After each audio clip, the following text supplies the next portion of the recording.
So now students, in this video we will be discussing about the proof of Pythagoras theorem. बहुत important theorem. आज तक हमने Pythagoras theorem पढ़ी, अब इसका प्रूफ हम यहाँ पे देखेंगे कि by using the similarity criterion how can we proof this theorem Pythagoras. But before starting the proof of Pythagoras theorem, one more theorem is there, that is theorem 6.7। 6.7 theorem को हम बेस बनाते हुए 6.8 that is Pythagoras theorem को proof करेंगे। ठीक है, तो 6.7 theorem हमारे साथ क्या कहती है? देखो बहुत सिंपल सी बात है। सपोज एक राइट एंगल ट्रायंगल है, समझना, इस थ्योरम को ध्यान से समझ लोगे तो कहीं भी दिक्कत नहीं आएगी उस पाइथागोरस में। एक राइट एंगल ट्रायंगल है, ठीक है, ABC। 6.7 थ्योरम ये कहती है कि राइट एंगल ट्रायंगल में जो राइट एंगल वाली वर्टेक्स है जिसमें 90 डिग्री बना हुआ है, वहां से अगर एक मैं परपेंडिकुलर यहां ड्रॉ कर दूं लाइक दिस, एक 90 डिग्री, तो होगा क्या? ये जो बड़ा ट्रायंगल दिख रहा था ना, वो दो हिस्सों में डिवाइड हो गया। करेक्ट? ये भी ट्रायंगल बन गया और ये भी ट्रायंगल बन गया। थ्योरम 6.7 कहती है 6.7 कि अगर इस तरह का कोई परपेंडिकुलर ड्रॉ किया जाएगा तो क्या होगा?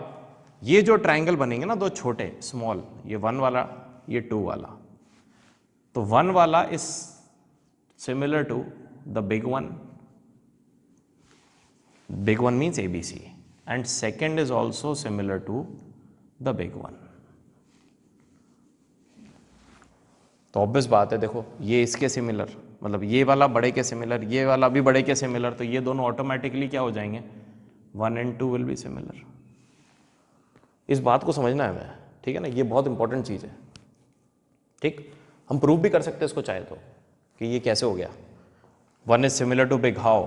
देखो अगर मैं इस 1 की बात करूँ, एक करके बताया तो मैं ये वाला, ताकि ये क्लियर हो जाएगा तुमको। ये ट्राइंगल है मान लो, ठीक है, इस ट्राइंगल का ये जो राइट एंगल है, ये इस बड़े वाले ट्राइंगल के राइट एंगल के बराबर है। एंगल एंगल मैच कर गया दोनों का, एक एक।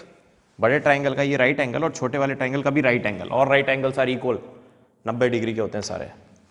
दूसरी बात, इस बड़े ट्राइंगल का जो एंगल C है और छोटे वाले ट्राइंगल का भी एंगल C है। दो बार रास्ता निकला, देखो यहां से जब पेन चलाया तो C से ही निकला और इसमें भी C से ही निकला, तो C एंगल दोनों में कॉमन हो गया ये वाला।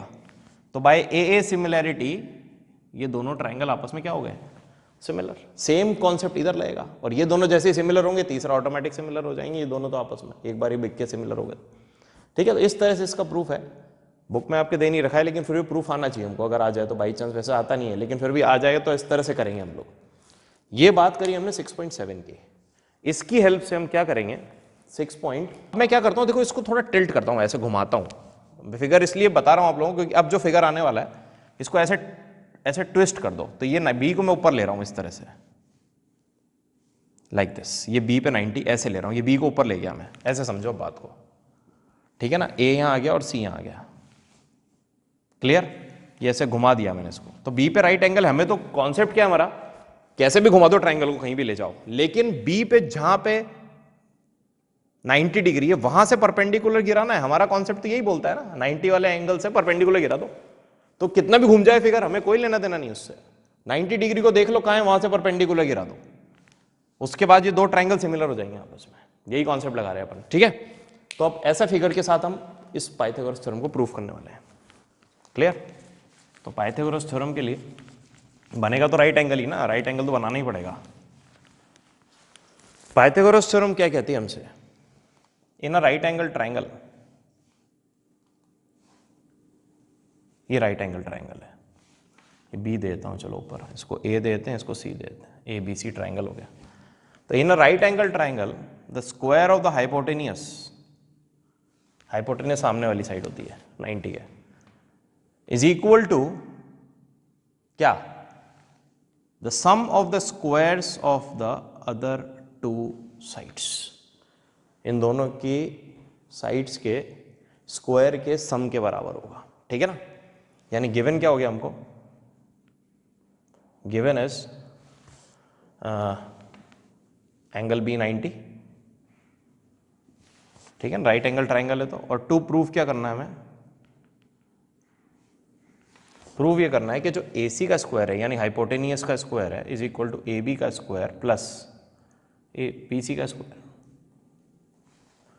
इसमें तो कोई दिक्कत होनी नहीं चाहिए समझने में, ये तो पाइथागोरस थ्योरम बचपन से ही पढ़ रहे हैं हम। क्लियर?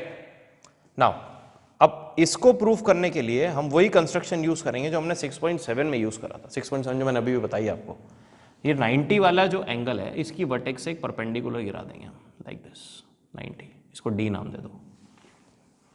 तो draw BD perpendicular to AC। अब देखो BD परपेंडिकुलर AC के गिरते ही 6.7 एक्टिवेट हो गई थ्योरम।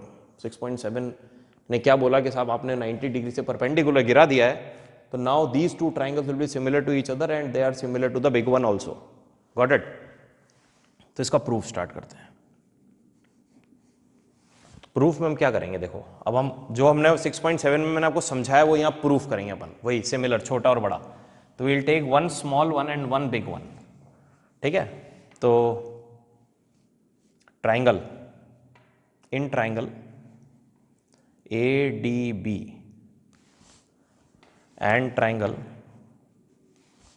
ABC, देखो सिमिलरिटी लिखते समय बहुत केयरफुल होना पड़ता है हमको। देखो जब मैं यहाँ ADB लिख रहा था तो मैंने A को कॉरस्पॉन्ड A से कराया, क्योंकि बड़े वाले ट्राइंगल और इसमें ये A कॉमन हो जाएगा दोनों में। बनाते समय उसको देख लूँगा मैं। अच्छा D का जब यानी यहाँ D पे देखा कहानी, तो D पे 90 डिग्री है क्योंकि परपेंडिकुलर है। क्लियर?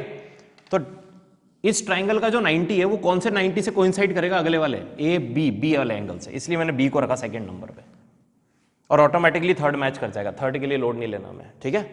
तो इन दो ट्राइंगल में आपस में क्या क्या इक्वल है? तो angle A is equal to angle A common, and angle ADB is equal to angle ABC. Reason 90 degree each. तो by AA similarity हमने पढ़ा है ना सिमिलैरिटी को। by AA similarity what we can say that triangle ADB similar to triangle ABC. Once these two triangles are similar, their sides are proportional automatically, है ना। Similar triangles की side भी proportional होती है और एंगल्स भी बराबर होते हैं, और एंगल्स बराबर होते हैं, साइड प्रोपोर्शनल होती है, ट्राइंगल सिमिलर होते हैं, वाइस वर्सा है दोनों। तो यहाँ से हम इसकी साइड्स को प्रोपोर्शनेट लिखेंगे। अब AD अपॉन AB, देखना यहाँ से AD upon AB is equal to DB upon BC, और तीसरा AB अपॉन AC। जो यहाँ पे पैटर्न लोगे वही पैटर्न यहाँ लेना है। हमें यहाँ फिगर में देखने की जरूरत नहीं है, फिगर तो घूमा हुआ है बहुत, फिगर से नहीं पकड़ पाएंगे हम रेशो को, सिमिलैरिटी से पकड़ेंगे रेशो को अपन। ठीक है ना? AB अपॉन AC, CPST से हो गया, मतलब corresponding parts of similar triangles. Once these triangles are similar their sides will be proportional. Got it? ठीक है।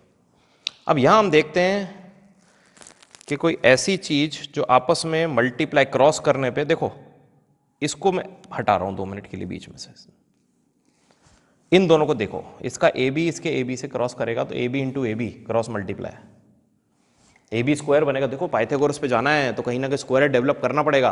स्क्वायर करने के लिए क्या करना पड़ेगा? क्रॉस मल्टीप्लाई कर दो। AB को AB से करेंगे तो AB स्क्वायर और AD इंटू AC, ये ऐसा कैसा ही रहेगा, AD मल्टीप्लाइड बाय AC। इसको दे दो इक्वेशन नंबर 1।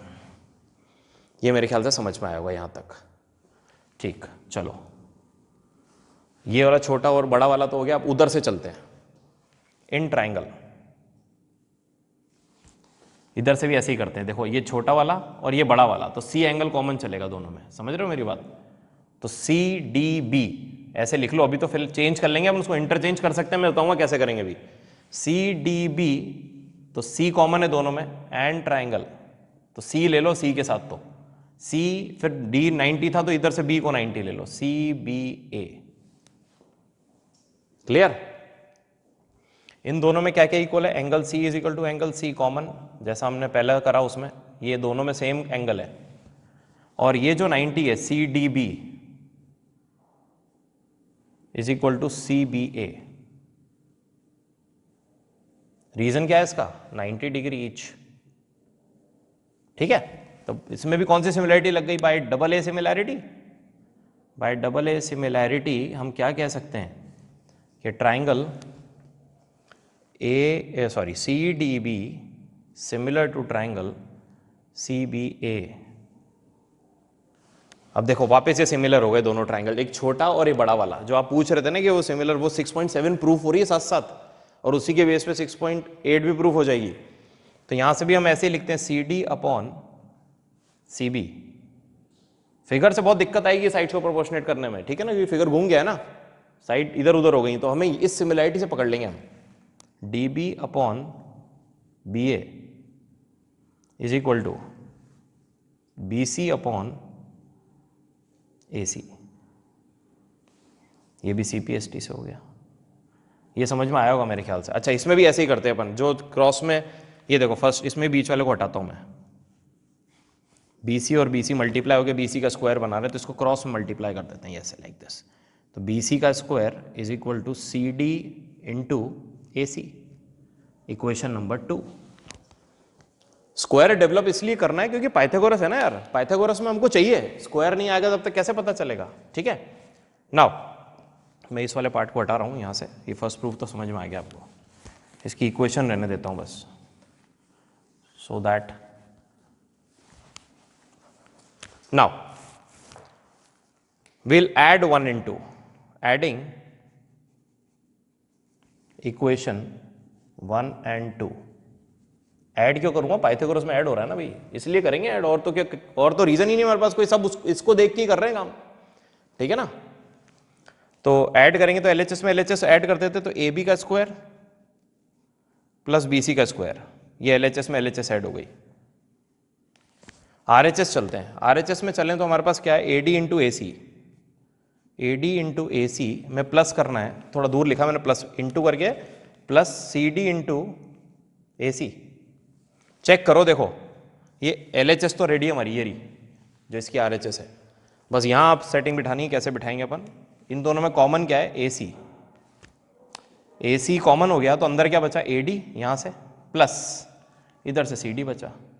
चलो A D plus C D देखो क्या है, यहाँ चेक करो फिगर में, ए डी और सी डी मिलके क्या बन गई, पूरी साइड ए सी, तो ए सी तो बाहर है ही और अंदर से भी ए सी आ गया, तो A C into A C will give you what, A C का स्क्वायर। तो हमारे पास जो फाइनल इक्वेशन आ गई that is A B square plus B C square is equal to A C का square, and hence it is proved.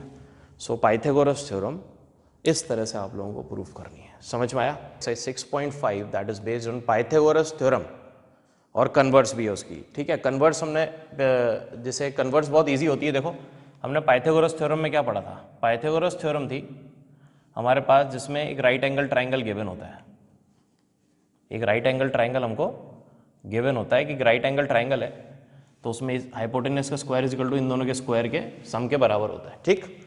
Converse Pythagoras क्या बोलती है, कन्वर्स पाइथागोरस सेज कि अगर कुछ ऐसा है कि इसका स्क्वायर इज इक्वल टू इसका स्क्वायर प्लस इसका स्क्वायर है, कन्वर्स कर दो ना उसको उल्टा, जो इसमें गिवन था वो इसमें 2 प्रूव हो जाएगा, और जो इसमें प्रूफ करना था वो इसमें गिवन हो जाएगा। तो इसमें गिवन ये हो गया कि ऐसा कुछ है, तो प्रूफ करो कि ये 90 डिग्री है यहाँ पर, यानी राइट एंगल है, इसे कन्वर्स पाइथागोरस कहते हैं। अगर हम इस तरह का कोई चीज प्रूफ कर दें किसी ट्राइंगल की, तो ये मान लिया जाएगा कि ये वाला एंगल 90 डिग्री पे आ गया because of converse of Pythagoras theorem. So now 6.5 will deal with these two theorems. We'll do few questions of exercise 6.5. तो question number 4 we'll take first of all. बाकी ये क्वेश्चंस ट्राई करना आप लोग, जो मैंने कॉन्सेप्ट समझाया उस पर हो जाएंगे सारे क्वेश्चंस, ठीक है ना। कोई दिक्कत आएगी तो live session will discuss. ABC is an isosceles right triangle.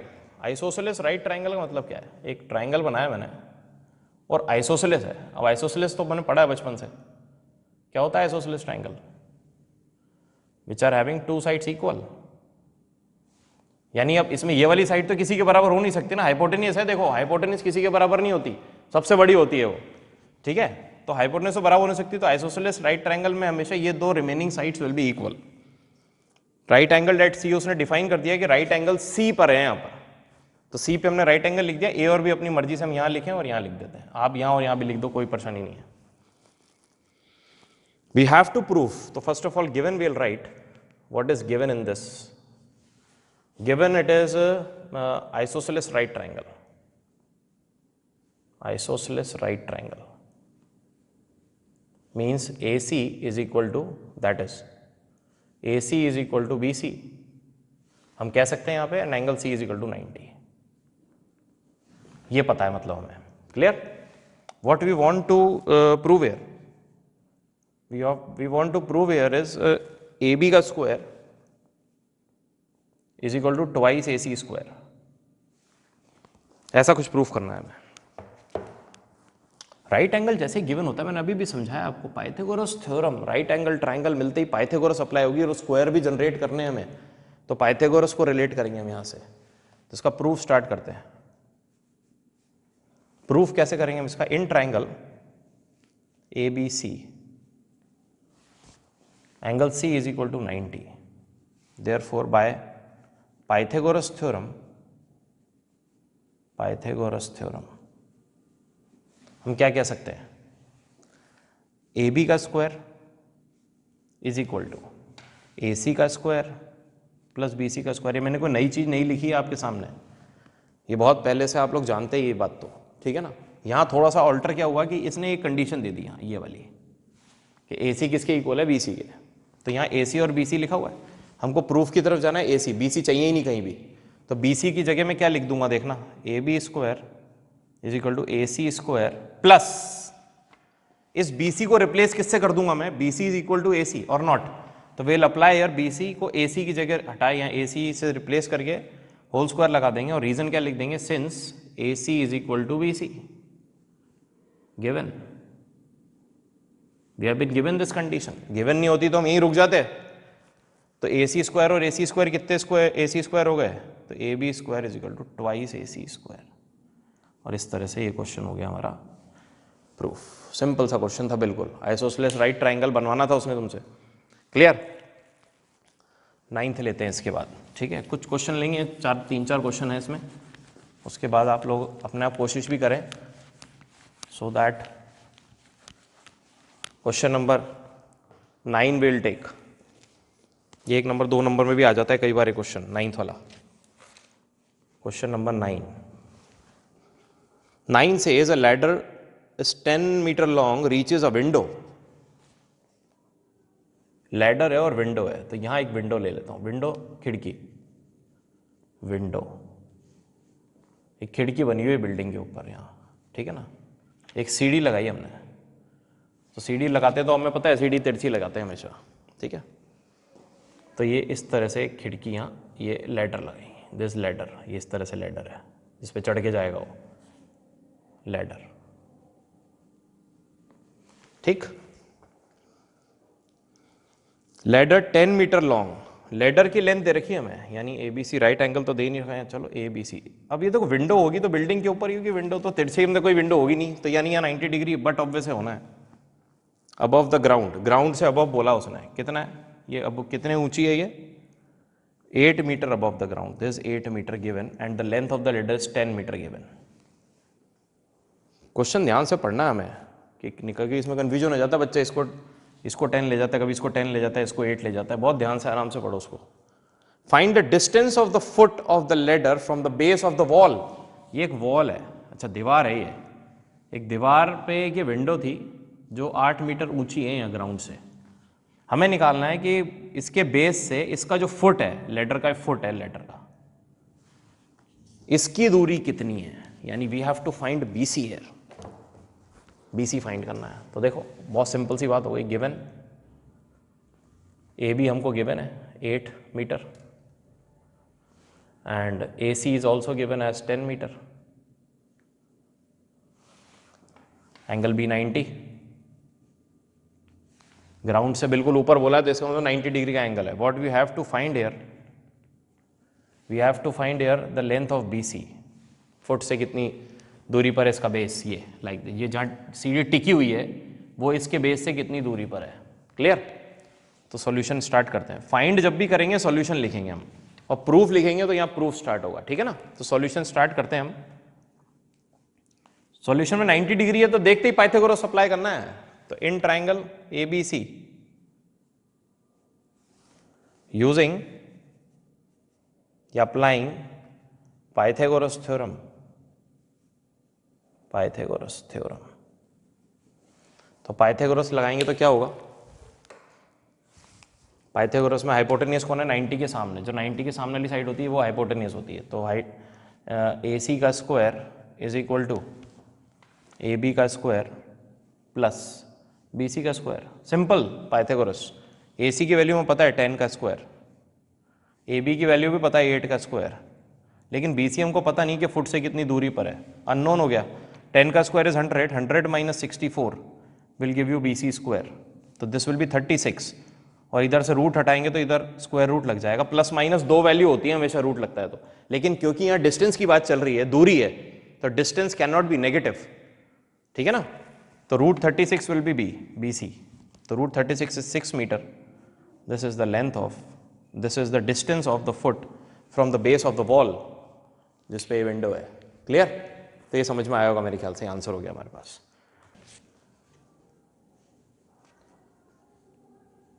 11 says an aeroplane leaves an airport and flies due north। तो देखो इसमें डायरेक्शंस आ रहे हैं अब, नॉर्थ साउथ ईस्ट वेस्ट, तो हम डायरेक्शन के लिए एक एक्सेस बना लेते हैं सो दैट हम डायरेक्शन को समझ पाएं कि क्या करने वाले हैं हम। लाइक दिस, ये डायरेक्शन हो गया, ईस्ट हो गया इधर, वेस्ट ऊपर नॉर्थ, और डाउन में south, east west north south. Clear? Aeroplane leaves an airport, suppose मैं एयरपोर्ट मान लेता हूं, यहाँ एयरपोर्ट है अभी सेंटर में, यहाँ पर डायरेक्शन यहीं से पकड़ेगा, and flies due north, north की तरफ उड़ा वो एरोप्लेन, ऐसे उड़ता हुआ डायरेक्शन। देखो एरोप्लेन ऊपर तो रोड तो होती नहीं, ना कोई ऊपर ट्रैफिक होता है, ऊपर तो सिग्नल्स पे चलती है सारी डायरेक्शंस, वो डायरेक्शन बताते आता है कि इस डायरेक्शन में इतने डिग्री नॉर्थ, इतने डिग्री साउथ पे आपको करना है, तब जाके आप, ऊपर तो दिखता ही नहीं नीचे कुछ भी ऊपर जाने के बाद, ठीक है ना। तो नॉर्थ की तरफ जब उसने एरोप्लेन उड़ाया, स्पीड क्या थी उस समय, तो मैं ऐसा करता हूँ, इस एरोप्लेन को ए नाम देता हूँ जो नॉर्थ की तरफ गया है, तो यहाँ पे ए ले लेते हैं, ये यहाँ पहुँच गया सपोज, स्पीड क्या थी, एरोप्लेन ए नाम देता हूँ उसको, aeroplane A, speed, what is the speed of aeroplane A is 1000 kilometre per hour, 1000 kilometre per hour, यानी एक घंटे में 1000 किलोमीटर कवर करता है एरोप्लेन, और नॉर्थ की तरफ जा रहा है, ठीक है। At the same time another aeroplane leaves the same airport and flies due west, उसी समय दूसरा निकला दूसरे डायरेक्शन में, रनवेज होते हैं ना, उसमें अलग अलग डायरेक्शन में एरोप्लेन उड़ते हुए निकल जाते हैं, तो यहां से एक वेस्ट के डायरेक्शन में गया, लिखा हुआ है, इसको बी नाम दे देते हैं, ठीक है ना, वेस्ट। तो वेस्ट और नॉर्थ के बीच में एंगल कितना है, देखो यहां से समझ में आएगा, मैं वेस्ट और नॉर्थ के बीच में एंगल 90 डिग्री का आ रहा है, ठीक है। तो बी एरोप्लेन की बात करते हैं, वो इसका टाइम भी दे रखा है क्षेत्र में, अनदर एरोप्लेन लीव्स 1200 किलोमीटर पर आवर, ठीक है, इसकी स्पीड थी 1200 किलोमीटर पर आवर, और इसकी स्पीड थी कितनी, 1000 किलोमीटर पर आवर, ठीक है। How far apart will be the two planes after 1.5 hours, अगर 1.5 घंटे तक ये उड़ता रहा, यानी टाइम इज 1.5 hour। एक बात मेरे को होता है, स्पीड डिस्टेंस टाइम का कॉन्सेप्ट लग रहा है हमको, तो यहां देखो दूरी की बात चल रही है, और दूरी कैसे निकलेगी, स्पीड और टाइम दे दिया, तो डिस्टेंस एक थर्ड इसका मेजर अननोन है, तो speed is equal to distance upon time, ये बचपन से पढ़ते आ रहे हैं हम, फिजिक्स में भी आता है, मैथ्स में बहुत काम आती है। तो डिस्टेंस कैसे निकलेगा, स्पीड इनटू टाइम, तो distance is equal to, distance O नाम देता हूं यहाँ, O A is equal to speed multiply by time, speed is 1000 and time is 1.5 hour, इसको 3/2 भी लिख सकते हैं, 1000 इंटू 3/2, 2 1 2 + 1 3, 3/2, 2 से कट गया ये 500 बार, 500 इंटू 3 इज 1500 किलोमीटर, यानी 1.5 घंटे में देखो 1500 किलोमीटर पहुंच गया होगा ना, एक घंटे में जब 1000 जा रहा है तो 1.5 घंटे में फिर 1500 हो जाएगा, यानी ये जो डिस्टेंस हमें निकला दैट इज 1500 किलोमीटर, क्योंकि देखो हमें इनका डिस्टेंस निकालना है 1.5 घंटे बाद, ये कहाँ है और ये कहाँ है हमें नहीं पता, लेकिन इनकी दूरी निकालनी है, कितनी दूरी पे एग्जैक्टली, यानी हमको ए भी निकालना है, समझ में आई ये बात, ये एरोप्लेन यहाँ है इस समय और ये एरोप्लेन यहाँ है, तो इनकी बीच की दूरी हमेशा एक स्ट्रेट लाइन में मेजर होती है, ठीक है ना, घुमा के मेजर नहीं करते उसको हम। तो अब डिस्टेंस इसी तरह OB निकाल लेता हूँ। OB कैसे निकलेगा, ये वाला स्पीड, इसकी speed is 1200 into time same है दोनों का, 1.5 घंटे के बाद ही पूछा है दोनों, तो 3/2 से इसको ही मल्टीप्लाई कर दो, स्पीड इंटू टाइम, तो 2 में 600। ऑब्वियस बात है इसकी स्पीड ज़्यादा है तो सेम टाइम में ज़्यादा दूरी कवर कर लेगा कि नहीं करेगा, तो 1800 1800 किलोमीटर। तो ये डिस्टेंस पता चल गया हमें 1800 और ये पता चल गया 1500। तो बाय यूजिंग पाइथागोरस थ्योरम लगा दें, 90 डिग्री है ना, ईस्ट ये वेस्ट में और नॉर्थ में एंगल 90 डिग्री है, तो बाय यूजिंग पाइथागोरस थ्योरम, मैंने इसलिए फिगर से समझाया आप लोगों को, ठीक है ना। तो पाइथागोरस थ्योरम में हम क्या करेंगे, AB का square is equal to OA का स्क्वायर प्लस OB का स्क्वायर।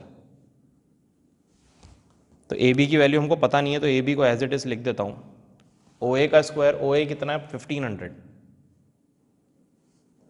Plus 1800, clear. स्क्वायरिंग करना है, देखो डबल जीरो है तो 15 का स्क्वायर और 18 का स्क्वायर तो याद होना चाहिए, तो AB square is equal to 15 का स्क्वायर इज 225 और 2 जीरो का स्क्वायर में 4 जीरो आएंगे, 2 जीरो का जब स्क्वायर करेंगे 4 जीरो आएंगे, और 18 का स्क्वायर इज 324, ये स्क्वायर लर्न होने चाहिए आप लोगों को, और 4 जीरो आएंगे इसमें, तो AB square, AB is equal to इन दोनों को प्लस कर दो, तो इट विल बी 9 4 एंड 5 और 4 जीरो, ये रूट लग जाएगा इस पर। 4 जीरो करना तो बहुत आसान है हमारे लिए, देखो AB इज इक्वल टू, मैं 549 को अलग लिख देता हूँ और 4 जीरो में 100 इंटू 100 लिख देता हूँ। स्क्वायर रूट से बाहर आने का क्या लॉजिक है, स्क्वायर रूट से तभी कोई चीज़ बाहर आती है जब उसका पेयरिंग में मल्टीप्लाई होता है, ठीक है ना। तो पेयरिंग में मल्टीप्लाई क्रिएट कर दिया और इसके फैक्टर निकाल लेता हूँ 549 के, मैं 549 3 से कटेगा, 3 1 3 24, 3 8 24 एंड 3 3 9, अगेन 3 से काट दो, देखो 3 6 1 61 इज अ प्राइम नंबर, 61 अब किसी की टेबल में नहीं आता, ठीक है ना। तो हमारे पास ये वापस 3 इंटू 3 इंटू 61 हो जाएगा, 61 1 तो we are having AB is equal to, ये 100 और 100 दो मल्टीप्लाई हो गए तो एक बाहर आ जाता है रूट से, जब भी स्क्वायर रूट से अंदर मल्टीप्लाई होता है तो 100 तो बाहर आ गया। रूट में क्या रह गया हमारे पास, देखना, एक तो रह गया 3 इंटू 3 इंटू 61, तो 3 इंटू 3 का 3 भी बाहर आने को तैयार है, लेकिन 61 बाहर नहीं आ सकता क्योंकि पेयरिंग नहीं है उसके पास, गॉट इट। तो 100 पे एक 3 बाहर आएगा, तो 100 इंटू 3 और रूट में 61, तो 300 root 61 kilometre will be the answer. तो ये मेरे ख्याल से समझ में आया होगा आप लोगों को, clear. One more question we'll take, एक लास्ट क्वेश्चन लेंगे, 16th वाला लेते हैं, 16 और करते हैं हम। 16th क्वेश्चन कहता है इन एन इक्विलेटरल ट्रायंगल, तो एक इक्विलेटरल ट्रायंगल बना लेते हैं।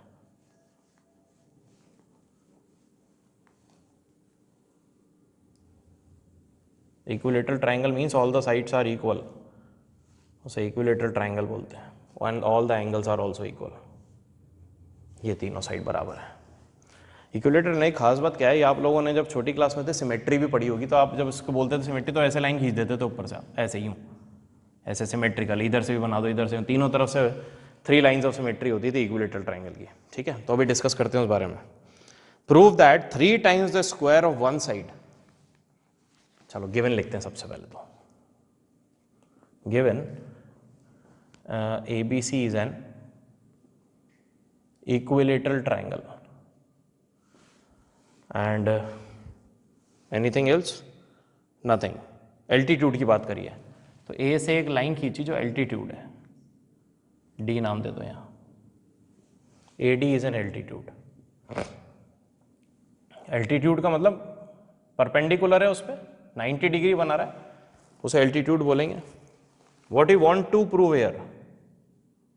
We want to prove here is that the 3 times the square of one side, 3 times means 3 times multiply the square of any one side। देखो तीनों side बराबर है, AB लूँ, BC लूँ, चाहे AC लूँ, तो 3 times the square of one side, let it be AB ले ली मैंने, square of one side is equal to 4 times the square of one of its altitude, altitude भी बराबर ही होंगे, तीनों बनाऊंगा, इधर से बनाऊं चाहे इधर से बनाऊं, 4 times the square of the altitude. This we have to prove here in this question. तो इसका प्रूफ कैसे करेंगे? देखो इक्विलेटरल ट्रायंगल जो होता है ना, उसमें altitude and median are same. जो एल्टीट्यूड है वही मीडियन है, क्योंकि इसी को ओवरलैप करती हुई मीडियन आएगी, क्योंकि बेस को बाइसेक्ट कर देती है. ठीक है ना? हम चाहें तो इसको प्रूफ कर सकते हैं, आप कहो तो इसको प्रूफ भी कर देंगे कि ये कैसे बाइसेक्ट करती है. देखो ये साइड इसके इक्वल, दोनों ट्रायंगल कॉन्ग्रुएंट करूंगा, ये साइड इसके इक्वल, ये साइड कॉमन, और ये 90 1 2. तो देखो RHS लग गया और ये दोनों ट्रायंगल कॉन्ग्रुएंट हो गए, CP/CT से दोनों बराबर. ये सब कर लिया है आप लोगों ने, ठीक है ना? इसलिए मैं यहाँ डायरेक्ट आपको बता रहा हूँ कि मीडियन की तरह काम करती है एल्टीट्यूड. क्लियर? ये दोनों सेम होते हैं, इक्वल होते हैं. ये तो बात हुई एक. अब देखो इक्वल होते हैं, इसका मतलब therefore BD is equal to CD. Median bisects the base, median bisects the base. Median base को क्या कर रही है? बाइसेक्ट करती है. तो BD CD के इक्वल हो गई. ठीक है, चलो अब क्या करना है हमें? इस पूरी साइड को मैं 2A मान लेता हूं. 2A, इसको भी 2A और इसको भी 2A. A भी मान सकते हैं, कोई दिक्कत नहीं है. आप A मानना चाहो A मान लो. मैंने 2A इस कंफर्टेबल जोन के इससे माना क्योंकि बाइसेक्ट हो रही है, तो ये A हो जाएगा और ये भी A हो जाएगा. ठीक है. सो अब हम क्या करेंगे? हमें ये इस ट्राइंगल में अगर मेरे को पाइथागोरस लगानी है, सपोज देखो स्क्वायर डेवलप करना है ना, वापस वही बात आ गई. AD का स्क्वायर चाहिए तो AD एरी, तो इसी ट्राइंगल में आ रही है या इसमें आ रही है, दोनों एक ही बात है. तो अगर मैं इस ट्राइंगल में पाइथागोरस लगाता हूं तो मेरे को ये वाली साइड अभी पता नहीं है, लेकिन ये तो पता है ये 90 है. तो इसमें मैं क्या लगाऊंगा? पाइथागोरस लगा के पहले ये साइड निकाल लूंगा. ठीक है. तो वैसे तो डायरेक्ट √3/2 इंटू साइड हो जाता है होने में तो ये, लेकिन फिर भी हम निकाल लेते हैं यूजिंग पाइथागोरस थ्योरम. हाइट निकालने के लिए कर रहा हूं सिर्फ इन ट्राइंगल ABD. ABD में हम पाइथागोरस लगाएंगे तो AB का square is equal to BD का स्क्वायर प्लस AD का स्क्वायर. AB की वैल्यू 2A का whole square is equal to BD का स्क्वायर, A का स्क्वायर प्लस AD हमें पता नहीं है. A का स्क्वायर इधर ले आऊंगा तो 4A square minus A square हो जाएगा. AD का स्क्वायर है तो 3A स्क्वायर हो गया, और उसको रूट लगा दूंगा क्योंकि मेरे को AD की वैल्यू चाहिए. तो 3 तो रूट से बाहर आ नहीं सकता क्योंकि पेयर नहीं है, लेकिन A के स्क्वायर के पास तो A इंटू A है ना, तो A तो बाहर आ जाएगा. तो √3A is equal to AD हो गया. ये हमारे पास AD की लेंथ मिल गई. नाउ अब इसमें पाइथागोरस हमने लगा दिया और ये H निकाल लिया. ठीक. अब क्या करें? हमें प्रूफ करना है कि ये इसकी साइड का जो स्क्वायर है that is equal to 3 times the square of one side is equal to 4 times square of its diagonal. तो इस ट्राइंगल में वापस पाइथागोरस लगाता हूं मैं. ठीक है. देखो पाइथागोरस कैसे लगेगी? AB का स्क्वायर इज इक्वल टू, वैसे इसको जरूरत नहीं थी, अपन ना भी करें ना इससे तो भी कोई दिक्कत नहीं है, लेकिन हम इससे डायरेक्ट ऐसे भी कर सकते हैं. ये वाली भी एक तरीका है, लेकिन हम इससे जाएंगे ज़्यादा बेटर है. AB का square is equal to AD का स्क्वायर प्लस BD का स्क्वायर. ठीक है. देखो AB का स्क्वायर AB रहने देते हैं, AD का स्क्वायर AD स्क्वायर है प्लस BD की लेंथ जो है वो हाफ ऑफ BC है. देखो हाफ ऑफ BC. ठीक है ना. BD की जगह हाफ ऑफ BC का होल स्क्वायर कर दिया. हम इस मेथड से जा सकते हैं, लेकिन इस मेथड से भी जाएंगे नहीं हम. ठीक है ना. ये वाला पार्ट हमने कर लिया, हाइट निकालने का तरीका आ गया हमको. लेकिन अगर हम डायरेक्ट निकालना चाहें कि हमको सीधे सीधे वैल्यू चाहिए तो सीधे इससे निकालेंगे अपन. तो AB का square is equal to AD का स्क्वायर प्लस 1/4 इंटू BC का स्क्वायर. अब देखो 1/4 BC स्क्वायर को इधर ले आता हूं तो AB का स्क्वायर माइनस 1/4 BC का square is equal to AD का स्क्वायर. ठीक है. क्लियर हो गई ये बात? अब यहां से एक बात हम समझे, ये मीडियन की वजह से बाइसेक्ट, बाइसेक्ट जो मैंने लिखा था ना मीडियन की वजह से हुआ है. तो देखो AB स्क्वायर एलसीएम ले लो इसका, 4 एलसीएम है तो 4ab square minus bc square upon 4 तो चल ही रहा है, एलसीएम है ना, इज इक्वल टू क्या आ गया, ad स्क्वायर। डायरेक्ट यहीं से स्टार्ट करेंगे हम क्वेश्चन को, इसमें ही पाइथागोरस लगाओ डायरेक्ट, और ये bc की जगह bd is equal to half bc से करेंगे, ठीक है ना। वो रूट वाले से तो हमने सिर्फ हाइट निकालना सीखा था कि हाइट अगर निकालनी हो इक्विलेटरल ट्राइंगल की तो किस तरह निकालेंगे, √3 मल्टीप्लाई बाय साइड, वो बताया मैंने आपको। इसका प्रूफ के लिए हम यहाँ से स्टार्ट करेंगे इसको, ठीक है। 4 को उधर ले जाओ तो 4ab स्क्वायर, अच्छा यहाँ देखो ये bc स्क्वायर है, bc लूँ चाहे ab लूँ चाहे ac लूँ, कुछ भी ले लूँ, तो यहाँ ab लिख दूँ bc की जगह, ab square is equal to ad का स्क्वायर, और ये 4 जो नीचे था वो 4 यहाँ ऊपर मल्टीप्लाई में आ जाएगा, तो 3ab स्क्वायर हो गया, 4 माइनस 1 और 4ad स्क्वायर हो गया, और ये हमारा प्रूफ हो गया, ठीक है ना। तो इस क्वेश्चन का जो प्रूफ है, मैंने ये 2a और ये 2a आपको लिया था, ये सिर्फ इसलिए बताया कि ताकि आप इसकी हाइट और परपेंडिकुलर को निकालना सीखें। इस क्वेश्चन के रिस्पेक्ट में जो हमको ये प्रूफ करना है उसके लिए बस हमको यही पता होना चाहिए कि मीडियन और एल्टीट्यूड एक ही जैसी होती हैं और ये बेस को बाइसेक्ट करती है, तो बेस को बाइसेक्ट करने वाला कॉन्सेप्ट यहाँ आएगा, ये जो मैंने लगाया। तो यहाँ से हम इस क्वेश्चन को स्टार्ट करके यहाँ खत्म करेंगे। Clear? So this is the question number 16. So I hope you understood this thing, and thank you very much. Thank you.